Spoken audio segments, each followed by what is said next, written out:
let's turn to our subject for the day, which is Robert Nozick's theory of justice in wholes. We talked last time about the general problem of distributive justice, how the goods and the responsibilities of society are to be distributed among its members. Nozick is giving us a theory of that, a theory of distributive justice, if you want to use the vaguer terms of social justice, and it's an alternative to Rawls's theory. Nozick himself was a colleague of Rawls at Harvard. He spent his entire career teaching at Harvard, and died, as you can see, when he was quite young. But Nozick had a variety of ideas about all sorts of subjects. He was an immensely creative philosopher, so he not only wrote Anarchy, State, and Utopia, which was the book that made him famous and laid out this particular political theory. It won the National Book Award in 1974. But later he produced works on all sorts of other philosophical subjects, on basic questions of epistemology, of metaphysics, of rationality, and a variety of other areas. Here you see some of his other books: Philosophical Explanations, The Nature of Rationality, Invariances, The Structure of the Objective World, and so on. Well, let's return to that question of distributive justice. How should we distribute the goods of society among its members? How should we distribute the burdens, the responsibilities? Both of those are important sides. Often people think about the good sides because it's more fun, but there's a very important question about the responsibilities as well. Who should pay what amount of taxes? Who should actually be drafted if there's a need for a draft in wartime, and so on. There can be serious questions about the burdens of society as well as the benefits. Now, there are different kinds of theories of this, and Nozick draws some, I think, very helpful distinctions for letting you understand the overall conceptual map of how this sort of question ought to be addressed. Some theories, he says, are end-result theories. That is to say, you can judge the justice of a distribution purely by its structural features, by who has what.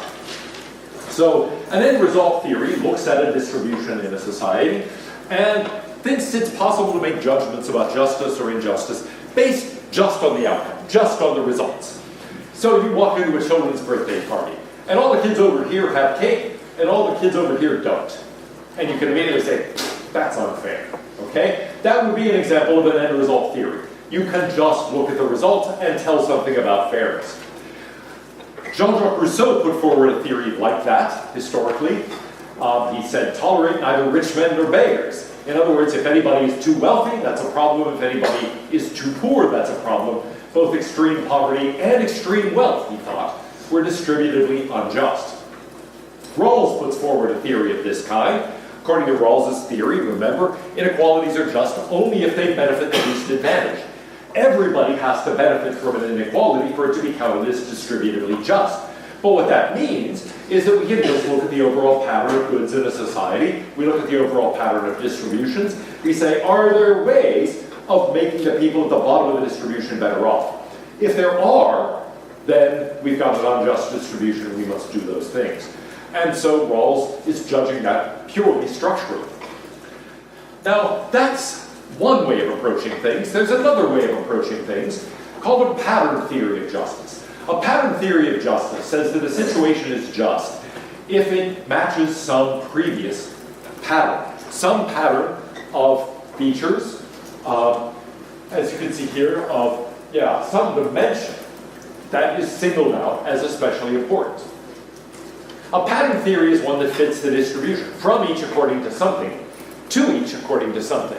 The from each is talking about the responsibilities part, the to each is talking about the benefits, the merits part. So, here's how we might have one such theory. Marx has a theory that says a situation is distributively just if and only if we follow the following formula.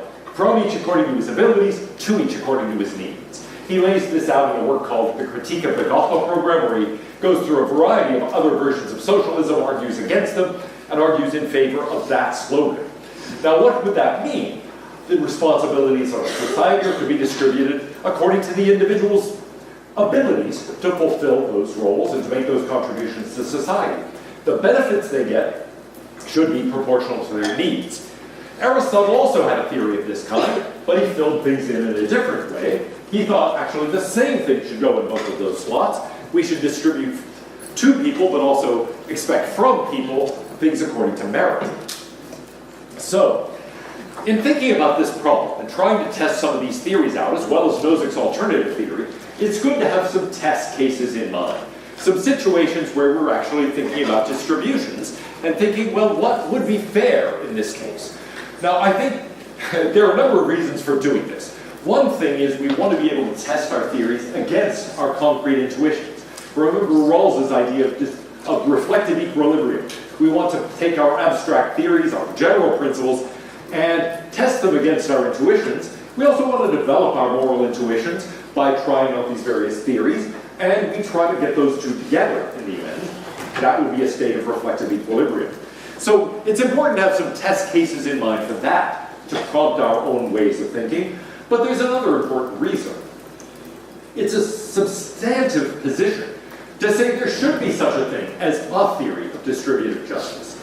You might think, look, there are a lot of different things that get distributed in a lot of different contexts, and maybe there is nothing that ties them all together. So the claim that there's one theory that can cover all of these is itself a bold claim that needs defense. And we might find that certain kinds of cases just suggest different sorts of principles from other cases.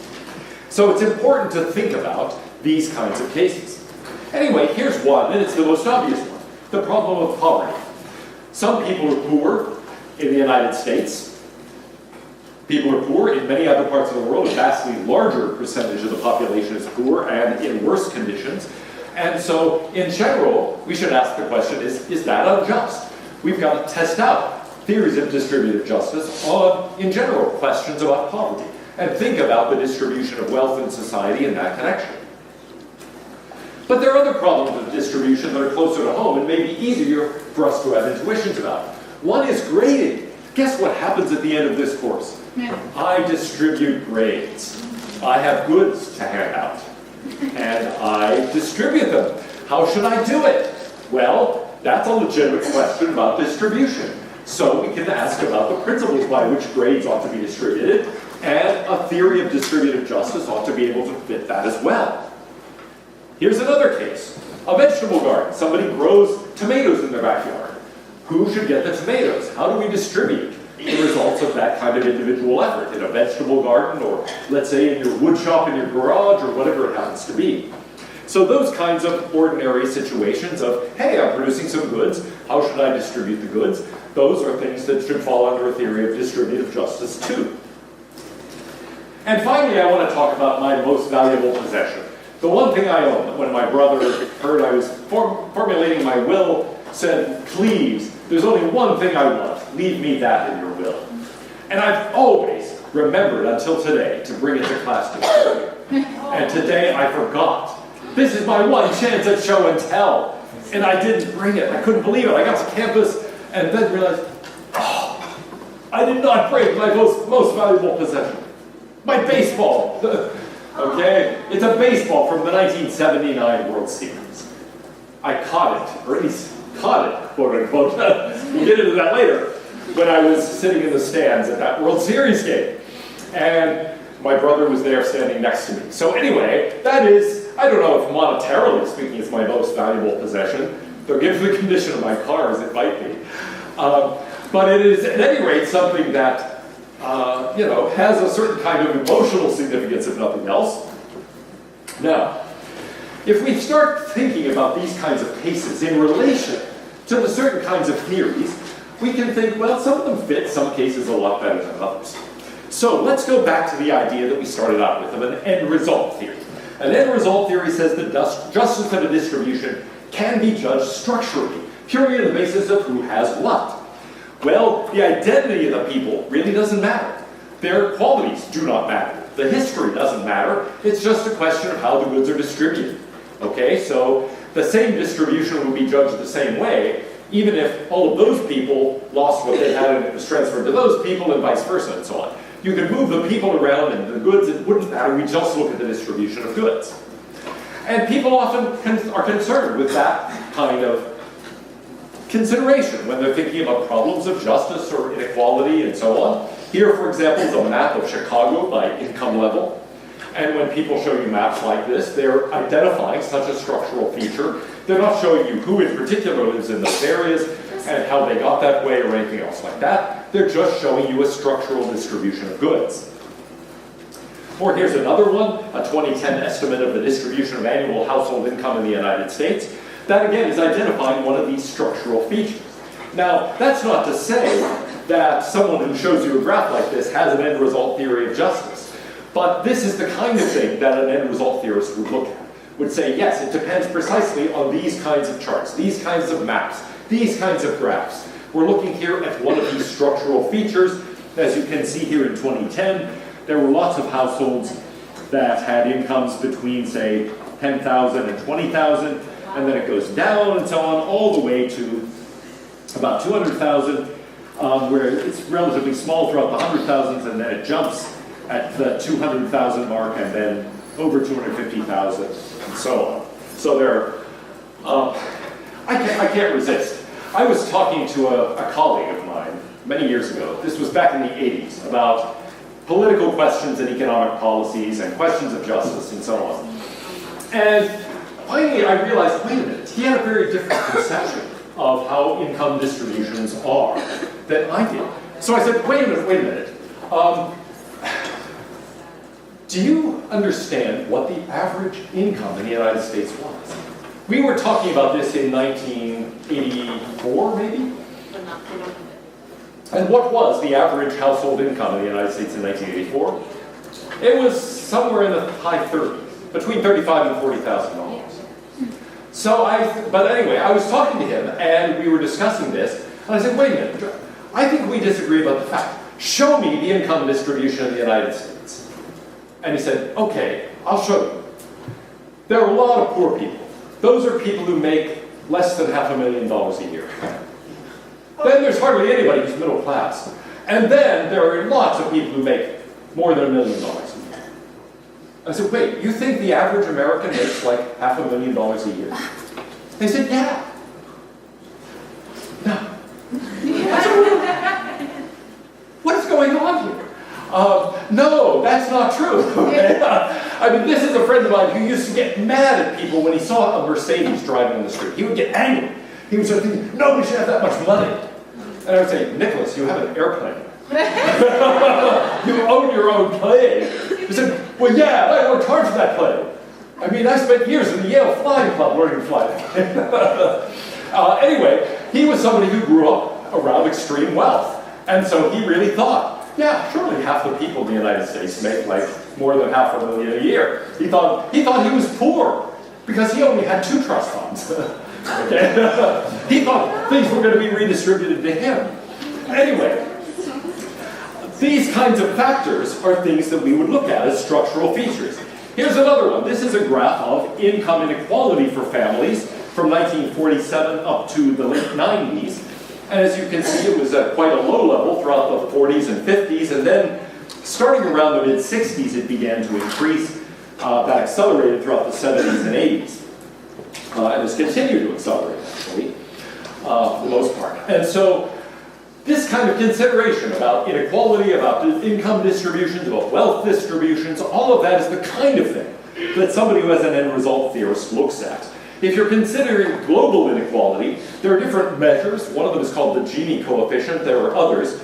But anyway, it produces this kind of map where you look at equality by country, and the greener the country is, the more equal its citizens are economically, then the more toward the fuchsia, the more unequal. And so you can see that although inequality in the United States has been increasing over time, we're still way more equal than many parts of the world, but not as equal as some other parts. And here is a similar kind of graph, but using a different color scheme and a different statistic to measure it. Now, let's return to that question of poverty. What kind of thing is someone who has an end result theory going to say? Well, they're going to look at poverty beyond a certain point at any rate, or maybe inequality beyond a certain point, and just judge that to be unjust in itself. So, someone like Peter Singer, for example, is very concerned about problems of absolute poverty, where people really do not have enough to eat, and do not have enough for even a minimal quality of life.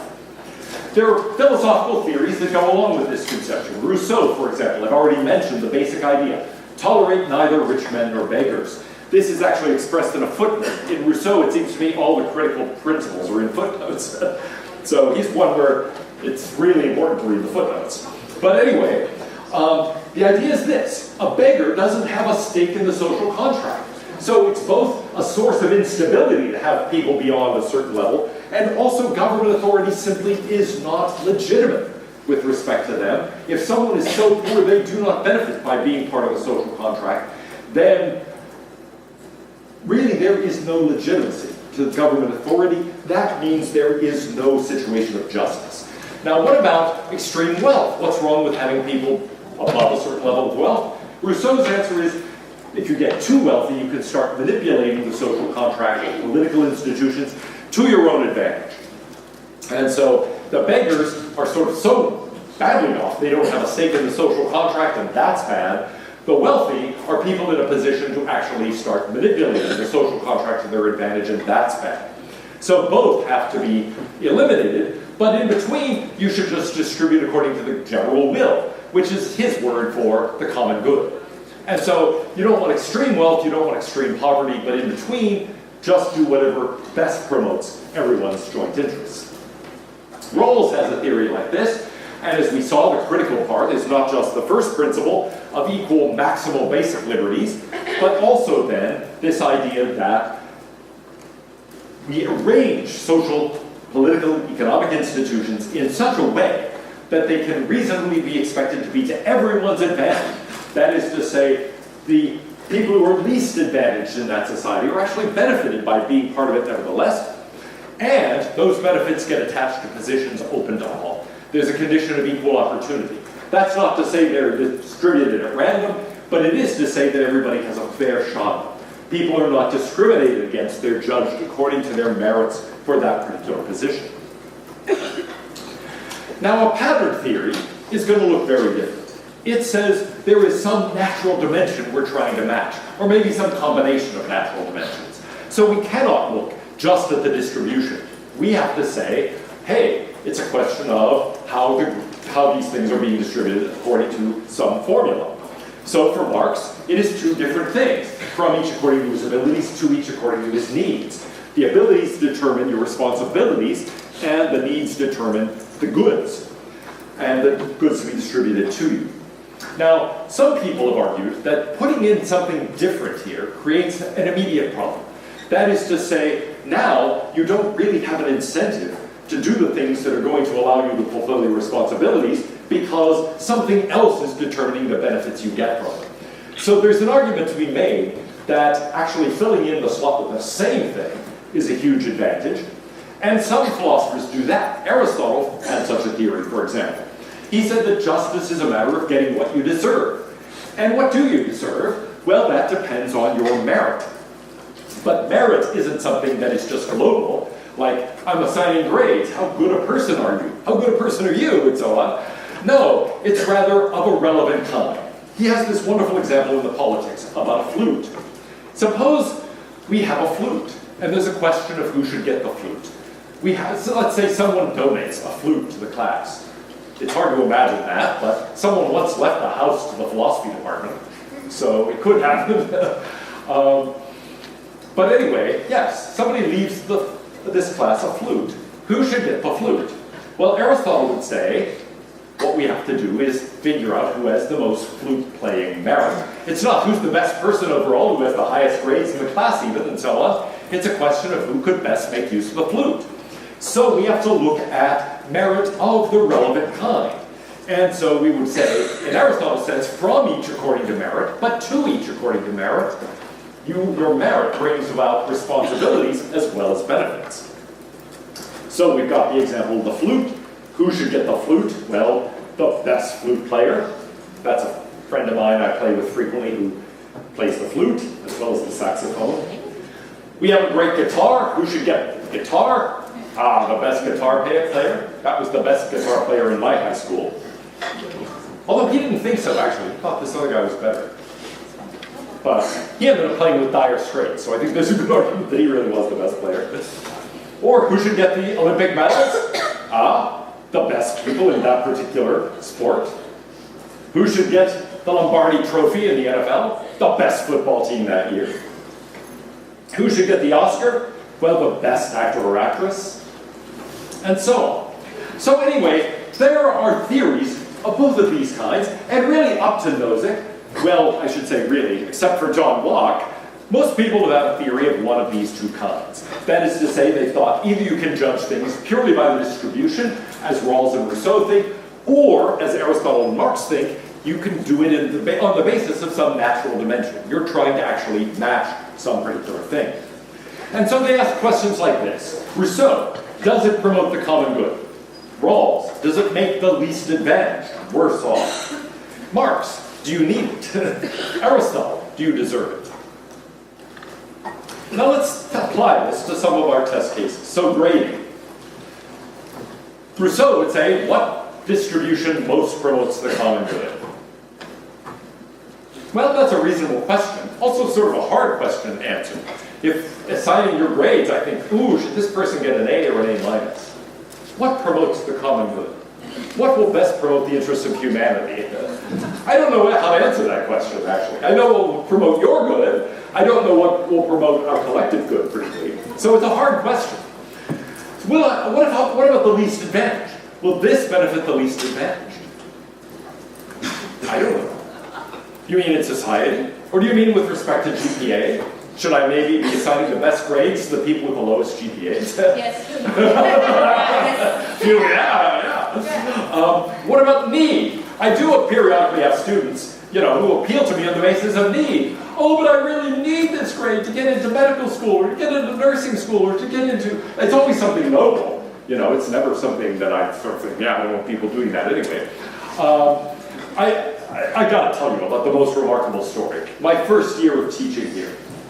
I was teaching a logic course, and it was a hard logic course. There was one person who actually showed up the first week in January and never came back. And so failed the course, never turned in any papers, never turned in the exam, never did anything, but showed up the first week and disappeared. I thought the person had dropped the class, but they actually had continued being on the grade book, so I assigned them an F. What else could I do? But it was a bizarre thing. Anyway, about a month after the class ended, so this was in June sometime, I got a call from this student. He said, hey, Professor Bonneback. Yeah, I need to talk to you about my grade in your class. I said, yeah. He said, look, I really need to get an A in that class. I said, what do you... But the class ended a month ago. And you didn't show up after like 4 months ago. And it's kind of late, I assigned grades a month ago. He said, yeah, but I have this job in Houston, but it's contingent on me graduating, and I needed your class to graduate. And with an F, I got the letter, I didn't graduate. And so I said, well, it's kind of too late. I mean, you should have thought about this in January when you disappeared. Meanwhile, I'm hearing in the background this guy's girlfriend or wife saying, what? You failed! You failed!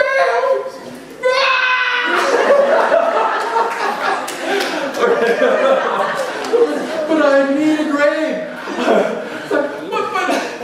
So I'm afraid I wasn't very nice in my younger days. I said, here's what you do. Build a time machine. Go back to January. Take the class. Turn in the papers. Take the final exam. But meanwhile, I just kept hearing these cries in the background. Oh, no. Anyway, that was an appeal on the basis of need. But then, now Aristotle would say, look, assign grades on the basis of merit. Who did best in the class? Who wrote the best papers? Who did best on the exam? And so on and so forth. And in grading, it seems like Aristotle's got by far the best theory, right? Now what about vegetable gardens?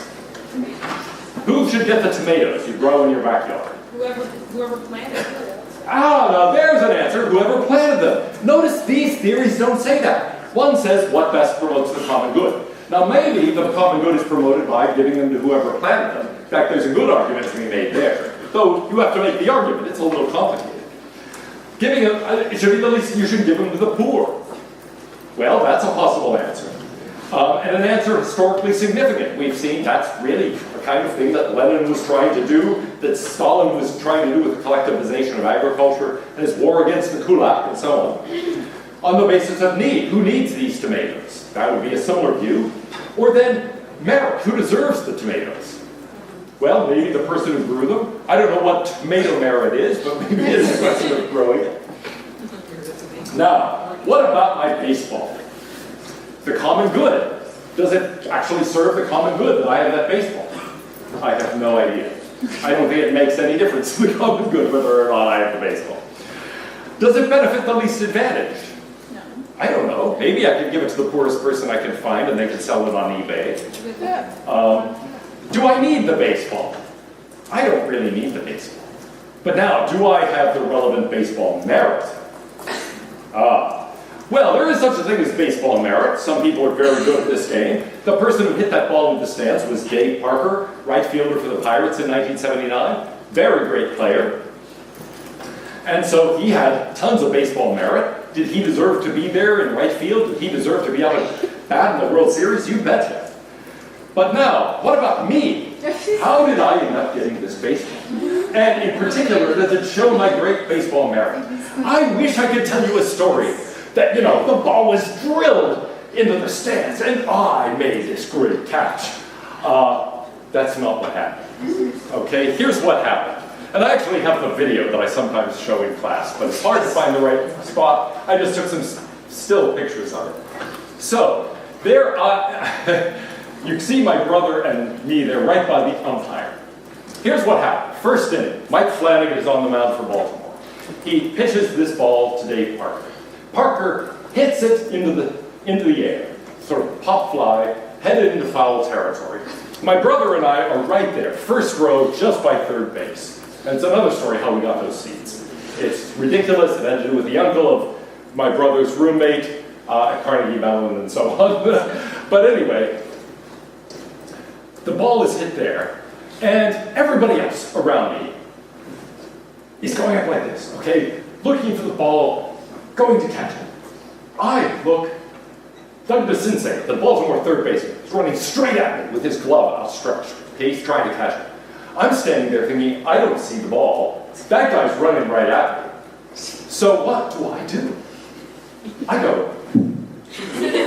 Okay, and that's why you can't see me clearly there. You can see my brother looking up, but you can't see me because I'm going like this. There is a sort of, we're both wearing sort of green army jackets, and you can see a sort of shape just below my brother who's just below the umpire. That's me.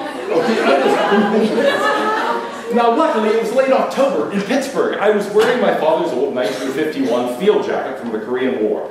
Big, droopy pockets into which I had stuffed a hat. Here's what happened. The ball's up in the air. I can't see it. I go like this. Everybody else is reaching for it. DeCinces is running over. Can't quite get there in time. The ball falls. Okay? It goes right into my pocket. I can't see it. I'm going like this. But other people are reaching for it. Boom! Right into my pocket. So immediately I reach my hand into the pocket of my coat. And I hold on. It's like 5 other hands go into this pocket trying to grab the ball. But I hang over the ball. And so then for that. But yeah. So yes, there's the ball actually going into my pocket. And by then people started to walk away and I emerged with the ball. Well, does this demonstrate my great baseball merit?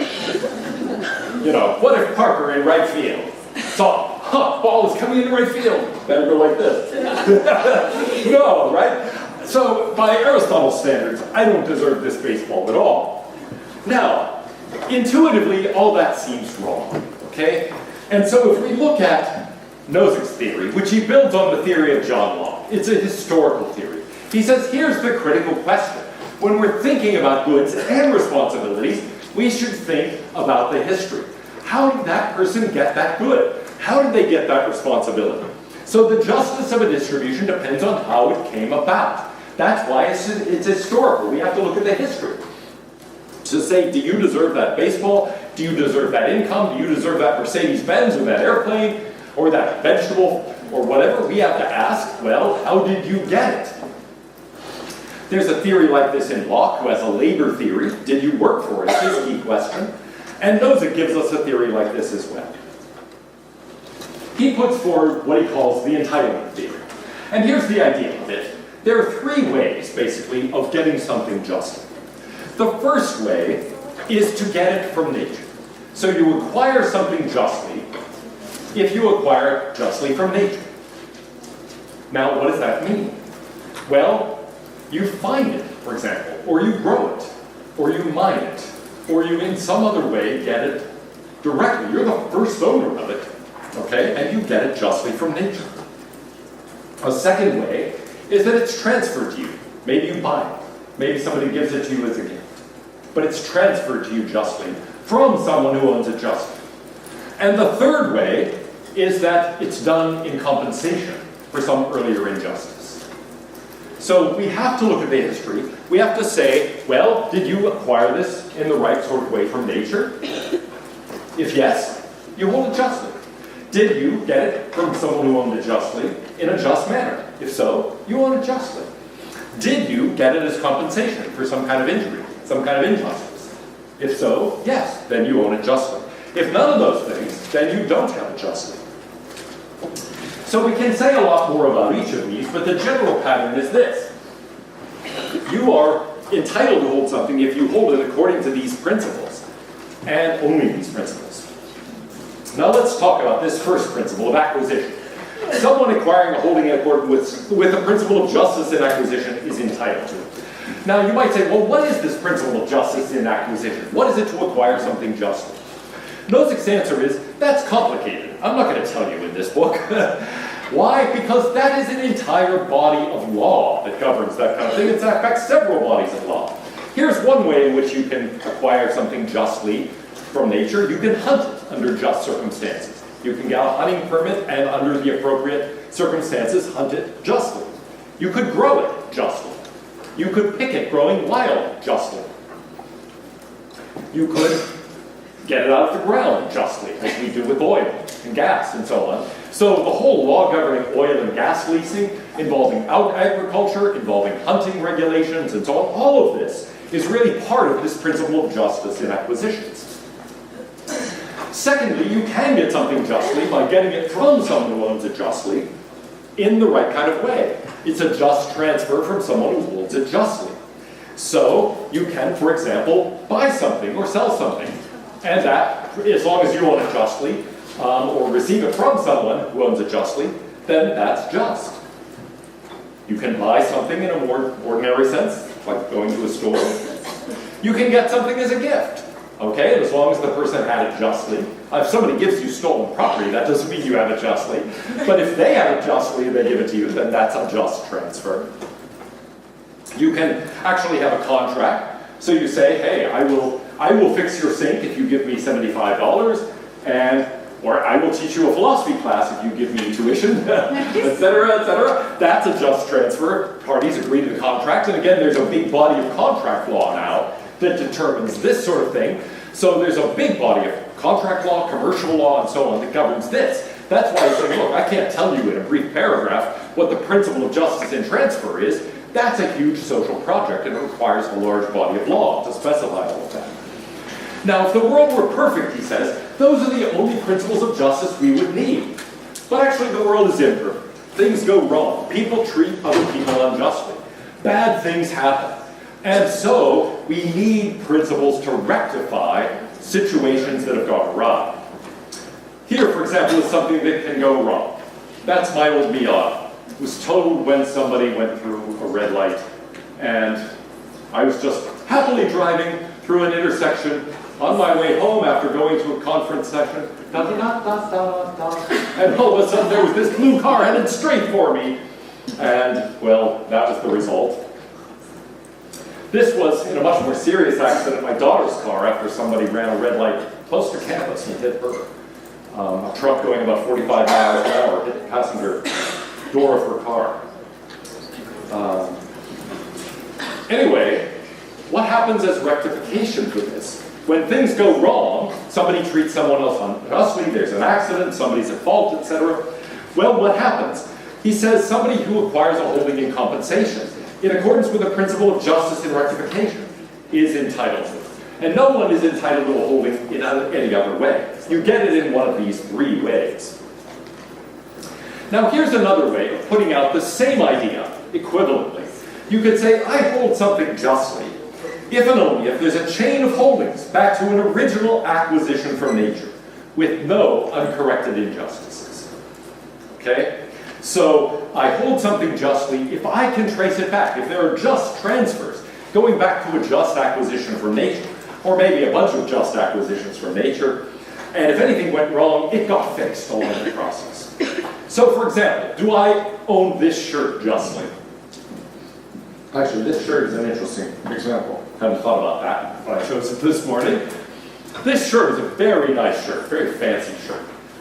It's a Nordstrom shirt, and normally I don't shop at Nordstrom's. I earn a philosophy professor's salary. So how did I get this shirt? I say, oh, you stole it. Okay, if I stole it, then that was an unjust transfer, so that would be bad. You don't find shirts growing in nature. I can't say, oh, I grew it in my backyard. So, how did I get it? Well, actually, in this case, it's more complicated than I got it from a retailer. I didn't get it from Nordstrom's. Where did I get it? I got it from Goodwill. Okay?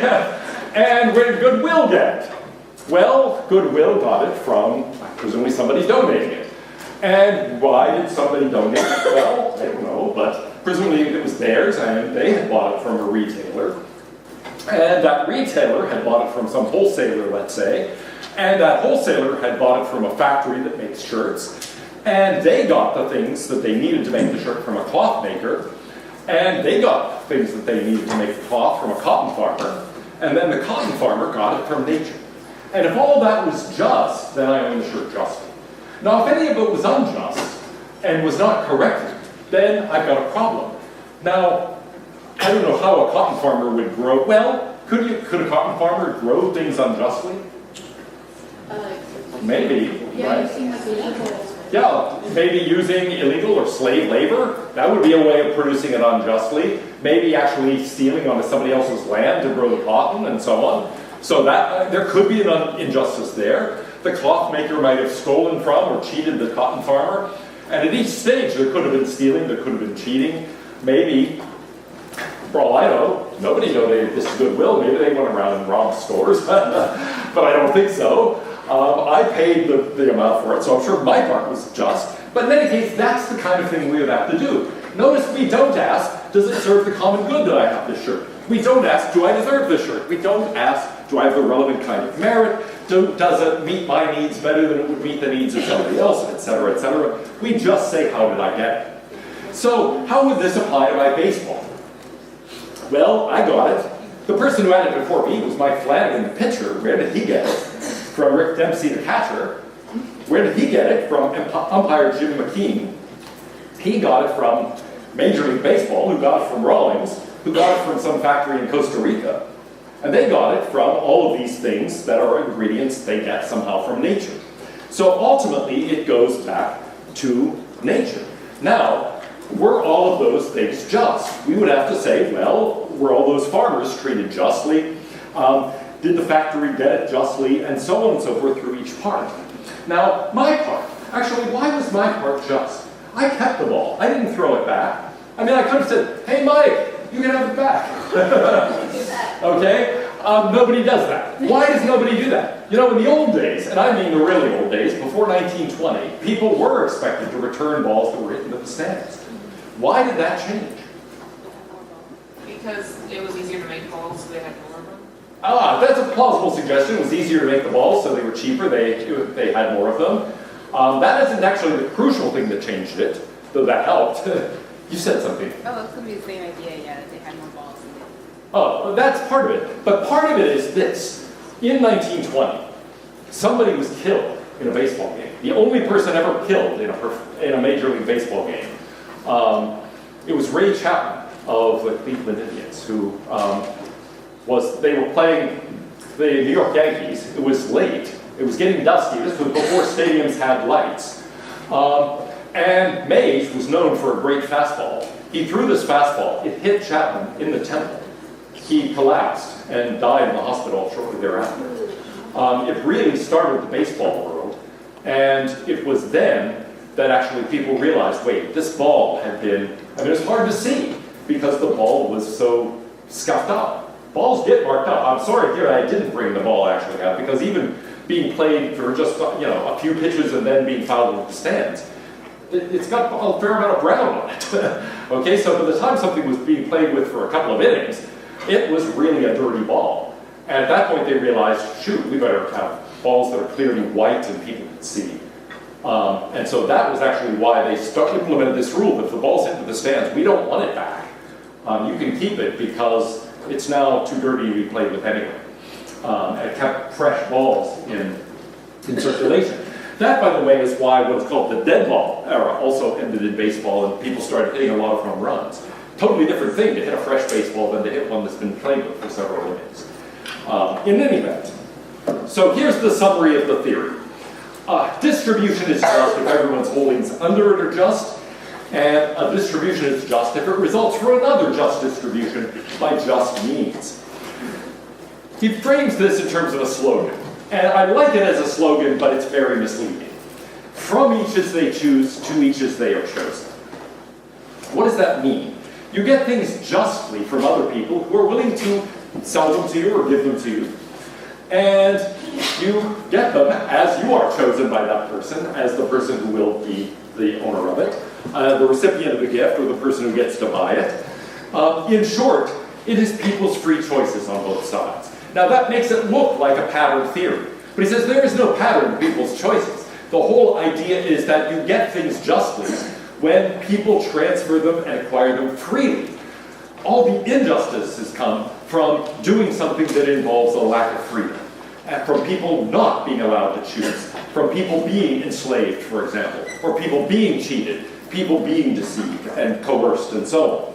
So as long as people are making free choices, the results are just. And here is his argument for that. In fact, he thinks only the historical theory can respect freedom. And here's why.